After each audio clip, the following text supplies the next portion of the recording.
Hola, hola, buenas noches a todos. ¿Cómo se encuentran el día de hoy? Vamos a esperar un minuto a que nos conectemos. Vamos a ver quién nos acompaña. Vamos a ver, sonido. ¿Está bien? ¿Alguien que me diga si estamos bien de sonido? Miremos que si estemos donde tenemos que estar. No hay sea que yo me encuentre en otro lado.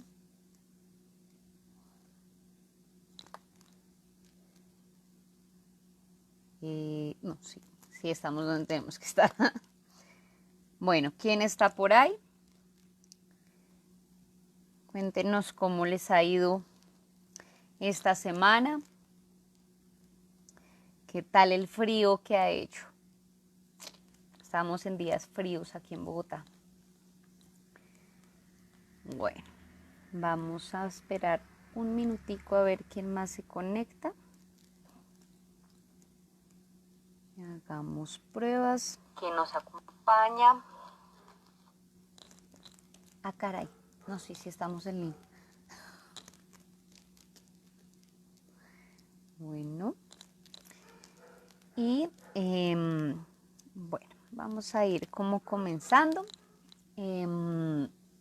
Bueno, el día lunes empezamos a leer cuentos infantiles. Con el trasfondo de los cuentos infantiles, de los grandes cuentos infantiles que no eran precisamente para hacer amenas las noches de los niños ni para que se acostaran a dormir tranquilamente, sino más bien eran cuentos para dar escarmiento. Aquellos cuentos donde les dejaban la enseñanza para que no hicieran cosas que estuvieran fuera de las normativas, como adentrarse en los bosques o desobedecer. Si miramos los trasfondos que tienen todos los cuentos los cuentos infantiles, son unos trasfondos bien pesados. No son tan infantiles, o por lo menos no para nuestras infancias. Hola Angie, hola Sebastián. Y ahí nos vamos sumando. En esa misma línea, hoy vamos a continuar con Hans Christian Andersen. Recuerden que de los mismos creadores de La Sirenita, de los mismos creadores de La Niña de los Cerillos, hoy vamos a leer La Sombra de Hans Christian Andersen, escritor de cuentos infantiles. Entonces, pues sin más preámbulo, yo creo que ya estamos algunos y pues empecemos. La sombra de Hans Christian Andersen. En los países cálidos, allí sí que calienta el sol. La gente llega a parecer de caoba, tanto que en los países tórridos se convierten en negros. Y precisamente a los países cálidos fue a donde marchó un sabio de los países fríos, creyendo que en ellos podía vagabundear como hacía en su tierra, aunque pronto se acostumbró a lo contrario. Él y toda la gente sensata debía quedarse puertas adentro. Celosías y puertas se mantenían cerradas el día entero. Parecía como si toda la casa durmiese o que no hubiera nadie en ella. Además, la callejuela con altas casas donde vivía estaba construida de tal forma que el sol no se movía de ella de la mañana a la noche. Era en realidad algo inaguantable. El sabio de los países fríos, que era joven e inteligente, le pareció que vivía en un horno candente y le afectó tanto que empezó a adelgazar. Incluso su sombra menguó y se hizo más pequeña que en su país. El sol también la debilitaba. Tanto uno como otro no comenzaban a vivir hasta la noche, cuando el sol se había puesto. Era digno de verse.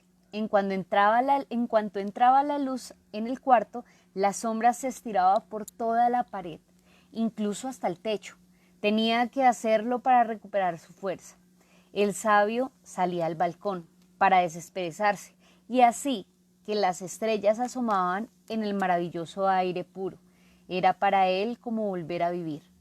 En todos los balcones de la calle y en los países cálidos, todos los huecos tienen balcones. Había gente asomada porque uno tiene que respirar, por muy acostumbrado que se esté a hacer de caoba.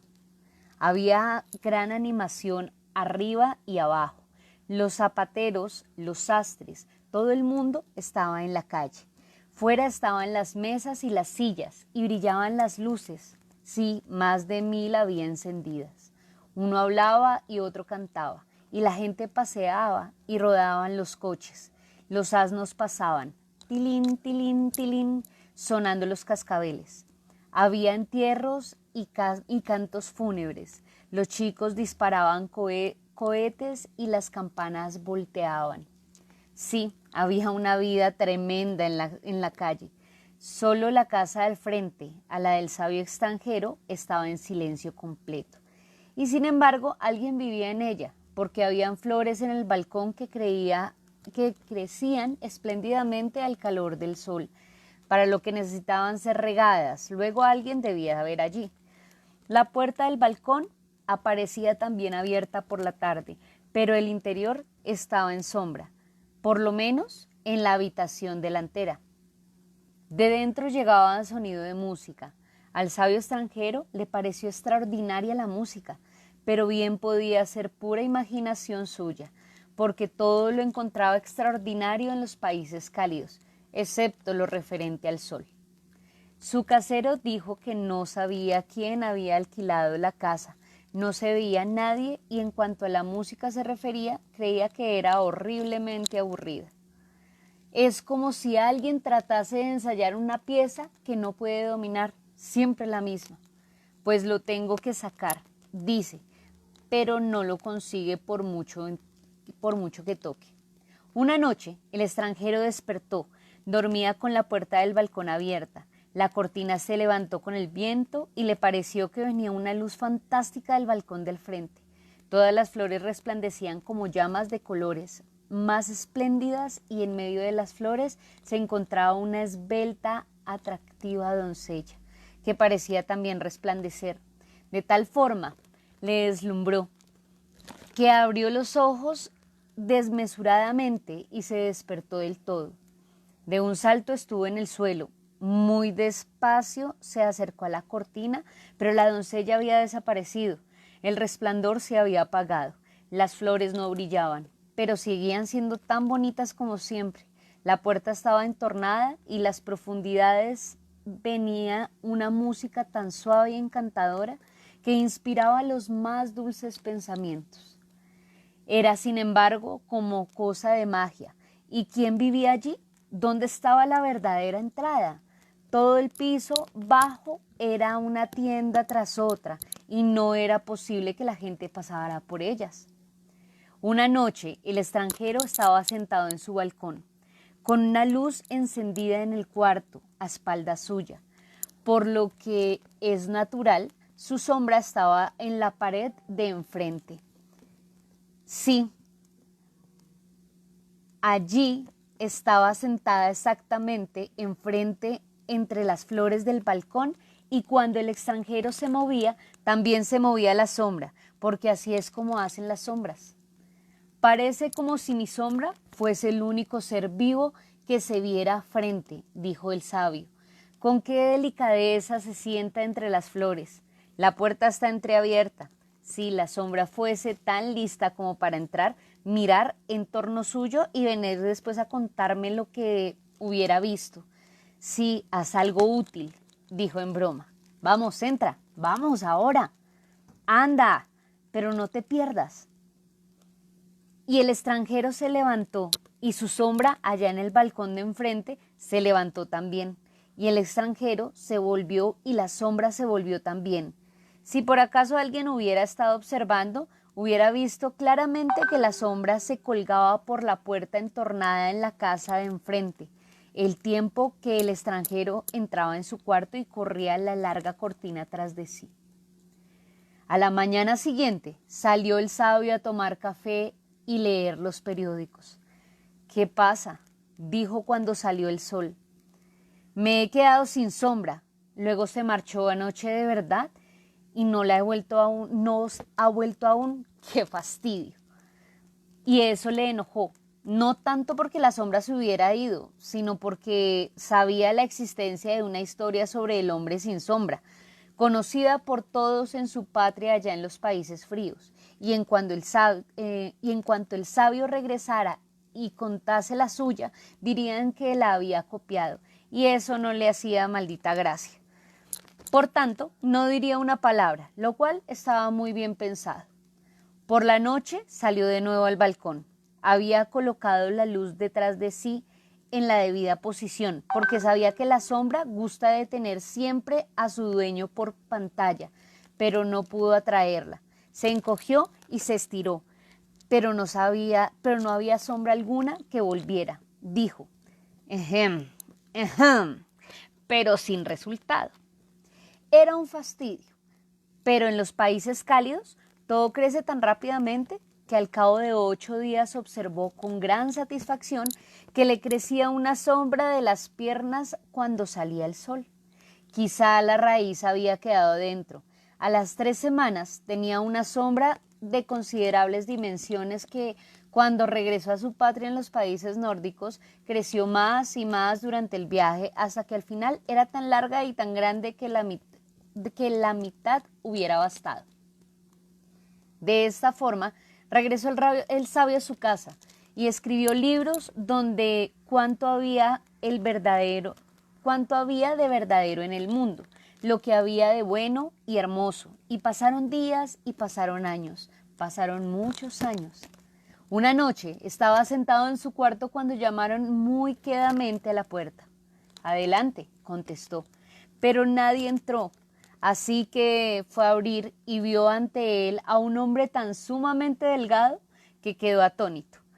Por lo demás, el hombre iba espléndidamente vestido. Debía ser una persona distinguida. «¿Con quién tengo el honor de hablar?», preguntó el sabio. «Ah, ya pensé que no me reconocería», dijo el hombre elegante. «Me he hecho tan corpóreo que hasta tengo carne y ropas. Seguro que nunca había pensado usted en verme en tal prosperidad. ¿No reconoce usted a su vieja sombra? No creía usted que volvería, ¿verdad? Me ha ido espléndidamente desde que estuve con usted. He sido en todos los sentidos muy afortunado. Si tuviera que rescatar mi libertad, podría hacerlo», y repiqueteó un manojo de preciosos dijes que colgaba del reloj y pasó la mano por la gruesa cadena de oro que llevaba al cuello. Uy, todos los dedos fulguraron con anillos de diamantes, todos auténticos. «No puedo hacerme idea de lo que significa esto», dijo el sabio. «Ya, no es nada corriente», dijo la sombra, «pero usted tampoco es nada corriente, y yo, bien sabe usted, desde que era así de chiquito he seguido sus huellas. En cuanto usted descubrió que yo estaba a punto para ir solo por el mundo, seguí mi camino. Me encuentro en una situación excepcionalmente afortunada, pero me ha acometido cierto deseo de volverle a ver antes de que usted muera. Porque usted ha de morir. También me gustaría visitar este país, porque la patria siempre fue Tira. Veo que tiene usted otra sombra. ¿Le debo algo a ella o bien a usted? Hágame el favor de decírmelo». «Bueno, pero ¿eres tú?», dijo el sabio. «Es extraordinario, nunca había creído que la vieja sombra de uno pudiera regresar como persona». «Dígame, ¿cuánto le debo?», dijo la sombra, «porque no me gustaría deberle nada». «¿Cómo puedes hablar así?», dijo el sabio. «¿De qué deuda hablas? No me debes nada. Me alegra extraordinariamente tu suerte. Siéntate, querido amigo, y cuéntame cómo te ha ido y lo que viste en la casa de enfrente, allá en los países cálidos». Sí que le contaré, dijo la sombra, y se sentó. Pero antes me tiene usted que prometer que no ha de decirle a nadie en la ciudad, caso de que nos encontremos, que yo he sido su sombra. Pienso casarme. Puedo de sombra mantener una familia. Estate tranquilo, dijo el sabio. No le diré a nadie quién eres en realidad. Esta está mi mano, palabra de hombre. Palabra de sombra, dijo la sombra, que era lo que le correspondía decir. Era, por otra parte, de veras notable lo humana que se había vuelto la sombra. Vestía del más riguroso negro y el paño más selecto, botas de charol y sombrero que podía cerrarse hasta quedar reducido a corona y alas. Sin hablar de lo ya mencionado, dijes, cadenas de oro y anillos de diamantes. Ya lo creo, la sombra iba extraordinariamente bien vestida, y era precisamente esto la que le hacía tan humana. Ahora voy a contarle, dijo la sombra, y plantó sus botas de charol lo más fuerte que pudo sobre el brazo de la nueva sombra del sabio, que yacía como un perro faldero a sus pies. Y esto hizo bien por orgullo, bien con la intención de que se le quedase pegada, y la sombra del suelo permaneció quieta y en silencio, resuelta a no perder detalle. Deseaba, sobre todo, enterarse de cómo puede uno manumitirse y llegar a convertirse en su propio señor. ¿Sabe usted quién vivía en la casa del frente?, dijo la sombra. La más bella de todos, la poesía. Estuve allí 3 semanas y su efecto ha sido como si hubiera vivido 3000 años y hubiera leído cuanto se ha cantado y se ha escrito. Lo digo y es cierto, lo he visto todo y lo sé todo. La poesía, gritó el sabio. Sí, vive con frecuencia en las grandes ciudades, en la soledad. La poesía. Sí vi tan solo un instante, pero el sueño pesaba en mis ojos. Estaba en el balcón y brillaba como brilla la aurora boreal. Cuenta. Estabas en el balcón, entraste por la puerta y después. Me encontré en la antesala, dijo la sombra. Lo que usted siempre veía era la antesala. No había luz alguna, solo una especie de crepúsculo, pero las puertas daban unas a otras en una larga serie de salas y salones, y estaba tan iluminado que la luz me hubiera matado de haber ido directamente ante la doncella. Pero fui prudente y tomé tiempo, como debe hacerse. ¿Y entonces qué viste?, preguntó el sabio. Lo vi todo, y se lo contaré, pero no es orgullo por mi parte, pero cómo ser libre que soy y con los conocimientos que tengo, para no hablar de mi buena posición, mis excelentes relaciones, desearía que me llamase de usted. Dispense usted, dijo el sabio. Son los viejos hábitos los que más cuesta abandonar. Tiene usted toda la razón y lo tendré presente. Pero cuénteme ahora lo que vio. Todo, dijo la sombra. Lo vi todo y lo sé todo. ¿Qué aspecto tenían los 4 interiores?, preguntó el sabio. ¿Eran como el fresco bosque? ¿Eran como un templo? ¿Eran los 4 como el cielo estrellado cuando se está en las altas montañas? Todo estaba allí, dijo la sombra. No encontré hasta el final, me quedé en el cuarto delantero y a media luz, pero era un puesto excelente. Lo vi todo y lo supe todo. He estado en la corte de la poesía, en la antesala. ¿Pero qué es lo que vio? ¿Estaba en el gran salón todos los dioses de la antigüedad? ¿Luchaban allí los viejos héroes? ¿Jugaban niños encantadores y contaban sus sueños? Le digo que estuve allí y debe comprender que vi todo lo que había que ver. Si usted hubiera estado allí, no se habría convertido en ser humano, pero yo sí. Y además aprendí a conocer lo íntimo de mi naturaleza, lo congénito al parentesco que tengo con la poesía. Sí, cuando estaba con usted no pensaba en ello, pero siempre, ¿sabe usted?, al salir y ponerse el sol, me hacía extrañamente largo. A la luz de la luna me recortaba casi con mayor precisión que usted. Yo no entendía entonces mi naturaleza. En la antesala se me reveló.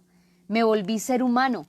Al salir había completado mi madurez, pero usted ya no estaba en los países cálidos. Me avergoncé como hombre de ir como iba, necesitaba botas, trajes, todo este barniz humano que hace reconocible al hombre. Me refugié, sí, puedo decírselo. Usted no lo contará en ningún libro. Me refugié en las faldas de una vendedora de pasteles, bajo ellas me escondí. La mujer no tenía idea de lo que ocultaba. No salí hasta que llegó la noche. Corrí por la calle a la luz de la luna. Me estiré sobre la pared. Qué deliciosas cosquillas produce en la espalda. Corrí arriba y abajo, curioseé por las ventanas más altas, tanto en el salón como en la buhardilla. Miré donde nadie puede mirar y vi lo que ninguno otro ve, lo que nadie debe ver, si bien se considera en un cochino mundo. No querría ser hombre, si no fuera porque está bien considerado el serlo. Vi las cosas más inimaginables de las mujeres, los hombres, los padres y los encantadores e incomparables niños. Vi, dijo la sombra, lo que ningún hombre debe conocer, pero lo que todos se perecerían por saber, lo malo del prójimo. Si hubiera publicado un periódico, lo que hubiera leído, pero yo escribía directamente a la persona en cuestión y se producía el pánico en todas las ciudades donde iba. Llegaron a tenerme terror y grandísima consideración. Los profesores me nombraron profesor, los sastres me hacían trajes nuevos, no me faltaba de nada. El tesorero del reino acuñaba monedas para mí y las mujeres decían que yo era muy guapo, y así llegué a ser el hombre que soy. Y ahora me despido. Esta es mi tarjeta. Vivo en la acera del sol y estoy siempre en casa cuando llueve. Y la sombra se marchó. ¡Qué extraordinario!, dijo el sabio. Pasó tiempo y la sombra volvió. ¿Cómo le va?, preguntó. Ay, dijo el sabio, escribo acerca de lo verdadero, lo bueno y lo bello, pero nadie se interesa por mi obra. Estoy desesperado porque son cosas a las que concedo gran importancia. Pues a mí no me ocurre igual, dijo la sombra. Yo, mientras engordando, que es lo que hemos de procurar. Usted no entiende el mundo y terminará por caer enfermo. Tiene que viajar. Me iré de viaje este verano. Venga conmigo. Me gustaría llevar un compañero. ¿Quiere usted venir conmigo como mi sombra? Será para mí un gran placer el llevarle. Le pagó el viaje. ¡Qué disparate!, dijo el sabio. Según cómo se mire, dijo la sombra. El viajar le sentará de maravilla, si consiente usted en ser mi sombra. Todo correrá por mi cuenta. Esto ya es el colmo, protestó el sabio. Pero así va el mundo, dijo la sombra, y así seguirá. Y se marchó. Las cosas no le iban nada bien al sabio. La pena y la preocupación seguían haciendo presa en él, y sus opiniones sobre lo verdadero, lo bueno y lo bello interesaban tanto al público como las rosas a una vaca, hasta que al final cayó enfermo de consideración. Parece usted totalmente una sombra, le decía la gente, y esto le produjo un escalofrío porque le hizo pensar en ella. Lo que debe hacer es tomar las aguas, dijo la sombra que vino de visita. No hay nada igual, le llevaré conmigo por aquel de nuestra vieja amistad. Yo pago el viaje y usted se encarga de llevar un diario con lo que me resultará el camino más divertido. Quiero ir a un balneario, mi barba no crece como debiera, eso es también una enfermedad, y una barba es algo indispensable. Sea razonable y acepte mi invitación. Viajaremos como amigos, por supuesto. Y así viajaron. La sombra hacía de señor y el señor hacía de sombra. Fueron juntos en coche, a caballo, a pie, al lado uno del otro, delante o detrás según la posición del sol. La sombra sabía ponerse siempre en el lugar del señor, mientras el sabio no prestaba atención a semejante cosa. Tenía un corazón excelente y era sumamente cortés y afectuoso, así que cada día le dijo a la sombra: puesto que nos hemos convertido en compañeros de viaje y además hemos crecido juntos desde la infancia, ¿por qué no nos tuteamos? Sería más íntimo. En eso que dice, contestó la sombra, que ahora era el verdadero señor, hay mucha franqueza y buena intención, por lo que seré igualmente bien intencionado y franco. Usted, como sabio que es, sabe sin duda lo especial que es la naturaleza. Hay quien no aguanta el roce del papel gris, le pone enfermo. A otros se le pasa todo el cuerpo sin la rasca un clavo contra un vidrio. Lo mismo siento yo cuando le oigo tutearme. Es como si me empujasen de nuevo a mi primer empleo con usted. No se trata de orgullo, sino, como verá, de una sensación. Pero si no puedo permitirle que me trate de tú, con mucho gusto le tutearé a usted, como fórmula de compromiso. Y así la sombra tuteó a su amigo, a su antiguo señor.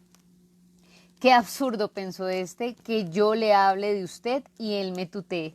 Pero no tuvo más remedio que aguantarlo. Al fin llegaron a un balneario donde había muchos extranjeros y entre ellos una encantadora princesa que padecía la enfermedad de tener una vista agudísima, lo que era un extremo alarmante. Al instante observó que el recién llegado era por completo diferente a los otros. Dice que ha venido para hacer crecer su barba, pero yo veo la verdadera causa, no tiene sombra. Llena de curiosidad, entabló inmediatamente conversación con el caballero extranjero durante el paseo. Como princesa que era, no se andaba con muchos miramientos, por lo que le dijo: a usted lo que le ocurre es que no tiene sombra. Vuestra Alteza Real debe haber mejorado notablemente, dijo la sombra. Sé que vuestra dolencia consiste en que veis demasiado bien, pero debe haber desaparecido. Estáis curada. Precisamente yo tengo una sombra muy extraña. ¿No habéis visto la persona que siempre me acompaña? Otros tienen una sombra vulgar, pero yo detesto lo corriente. Igual que se viste al criado con librea de mejor paño que el que uno usa. He ataviado a mi sombra como si fuese una persona. Ved que hasta le he proporcionado una sombra. Es muy costoso, pero me gusta tener algo excepcional. ¿Cómo? ¿Será posible que me haya curado de verdad?, pensó la princesa. Este balneario es único. El agua tiene en nuestros días propiedades asombrosas, pero no me marcho porque ahora comienza a estar esto divertido. El extranjero me gusta extraordinariamente, con tal que no crezca la barba y se marche. Por la noche, en el gran salón bailaron la princesa y la sombra. Ella era ligera, pero más aún lo era él. Nunca había tenido la princesa pareja semejante. Ella le dijo qué país era el suyo y él lo conocía. Lo había visitado en ocasión en que ella estaba ausente. Había curioseado por las ventanas aquí y allá y visto de todo, por lo que pudo contestar a la princesa y hacer alusiones que la dejaron estupefacta. Debe ser el hombre más sabio del mundo, pensó, tal era su admiración por lo que sabía. Y cuando bailaron de nuevo, la princesa quedó enamoradísima. Lo de la sombra, de lo que la sombra se dio cuenta, porque ella le atravesaba con su mirada.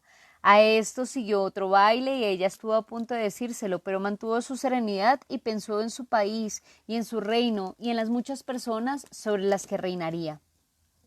Es un sabio, se dijo, lo cual es cosa buena, y baila espléndidamente, lo cual es también bueno. Pero me pregunto si tendrá conocimientos profundos, y eso es también importante.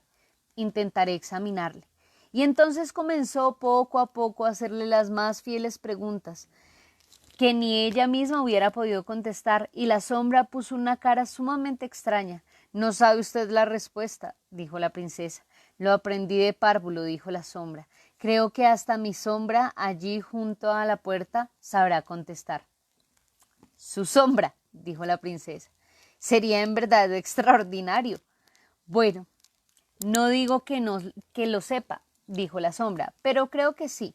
Me ha seguido y ha oído durante tantos años que creo que sí. Pero vuestra Alteza Real permitirá que le advierta que pone tanto empeño en hacerse pasar por una persona que para tenerle de buen humor y debe estarlo para contestar bien ha de ser tratado precisamente como una persona? Me complacerá hacerlo, dijo la princesa. Y se acercó al sabio que estaba junto a la puerta y habló con él del sol y de la luna, de unos y de otros. Y él contestó todo con acierto y cordura. ¿Cómo será él este hombre cuando tiene una sombra tan sabia?, pensó ella. Será una auténtica bendición para mi pueblo y mi reino, si lo elijo como esposo. Y ambos estuvieron de acuerdo, la princesa y la sombra, pero nadie debía saberlo antes que ella regresara a su reino. Nadie, ni siquiera mi sombra, dijo la sombra, y tenía sus particulares razones para ello. Tras esto fueron al país donde reinaba la princesa, una vez que había ella regresado. Escucha, amigo mío, dijo la sombra al sabio. He llegado a ser cuán afortunado y poderoso puede ser un hombre. Ahora haré algo extraordinario por ti. Vivirás siempre conmigo en palacio, irás conmigo en mi carroza real y tendrás 100.000 escudos al año. Pero permitirás que todos te llamen sombra.